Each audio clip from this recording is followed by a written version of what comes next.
നവരാത്രി ആരംഭം. നവദുർഗമാരിൽ ഒന്നാമത്തെ ദുർഗയാണ് ശൈലപുത്രി. നവരാത്രിയിൽ ആദ്യ ദിനം ആരാധിക്കുന്നതും ദേവി ശൈലപുത്രിയെയാണ്. വന്ദേ വാഞ്ചിതലാഭായ ചന്ദ്രാർത്ഥാകൃതശേഖരാം വൃഷാരൂഢാം ശൂലാധാരം ശൈലപുത്രീം യശസ്വിനീം. ഇച്ഛിക്കുന്നതെല്ലാം വരമായി നൽകുന്നവളും അർദ്ധചന്ദ്രനെ നെറ്റിയിൽ ധരിക്കുന്നവളും കാളയുടെ പുറത്തിരിക്കുന്നവളും ശൂലം ധരിച്ചവളും യശസ്വിനിയുമായ ശൈലപുത്രിയെ ഞാൻ വന്ദിക്കുന്നു.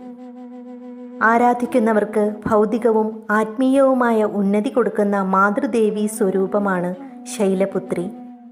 ശ്രദ്ധയോടും ഭക്തിയോടെയും അമ്മയെ ഭജിക്കുക.